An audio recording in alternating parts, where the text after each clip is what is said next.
Fundamentals of Sanatana பயிற்சி பட்டறை, நேரடி மற்றும் இணைய வழி வகுப்புகள் டிசம்பர் 13 முதல் 17 வரை. தொடர்புக்கு 7338824242.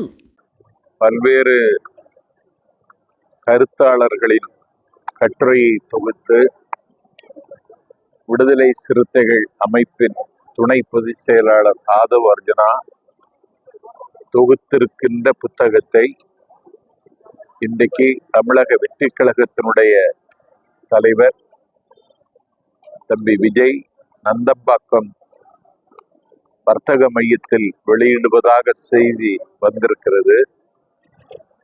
அந்த வெளியீட்டு விழா வெற்றிகரமாக நடக்க வேண்டும் என்று நான் விளைகிறேன்.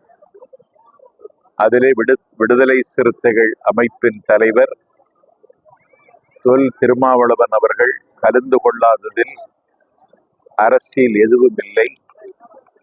இந்தியா கூட்டணிக்கு முகம் தந்தவர் அண்ணன் மு.க. ஸ்டாலின், அதற்கு முதுகெலும்பாக இருந்தவர் விடுதலை சிறுத்தைகளின் தலைவர் தொல் திருமாவளவன். 2026 மீண்டும் அண்ணன் ஸ்டாலின் ஆட்சி அமைவதற்கு எந்த ஊனத்தையும் உற்பாதத்தையும் ஏற்படுத்துகிற காரியத்தில் திருமாவளவன் நிச்சயமாக ஈடுபட மாட்டார் என்று நான் நம்புகிறேன். அதில் அவரும் உறுதியாக இருக்கிறார் என்பதை செய்தியாளர்கள் மூலம் வெளிப்படுத்தி இருக்கிறார். 2026 சட்டமன்ற தேர்தல் மட்டுமல்ல எங்கள் இலக்கு. 2029 மீண்டும் இந்தியாவில் பாசிஸ்டுகளின் ஆட்சி வராமல் தடுக்க வேண்டிய மிகப்பெரிய பொறுப்பும் இந்தியா கூட்டணிக்கு இருக்கிறது.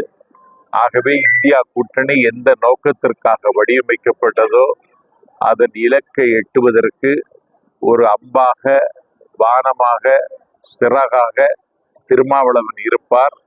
இதிலே மித்திரபேதம் செய்து விடலாம் என்று தமிழ்நாட்டில் யாராவது நினைத்தால் அவர்கள் ஏமாந்து போவார்கள்.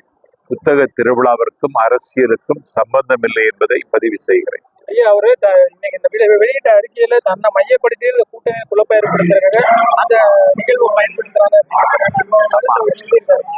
அப்படி ஒரு கருத்தை விதைக்கிறார்கள். அதற்கு திருமாவளவனும் பலியாக மாட்டார், தமிழ்நாட்டு மக்களும் பலியாக மாட்டார்கள். நன்றி.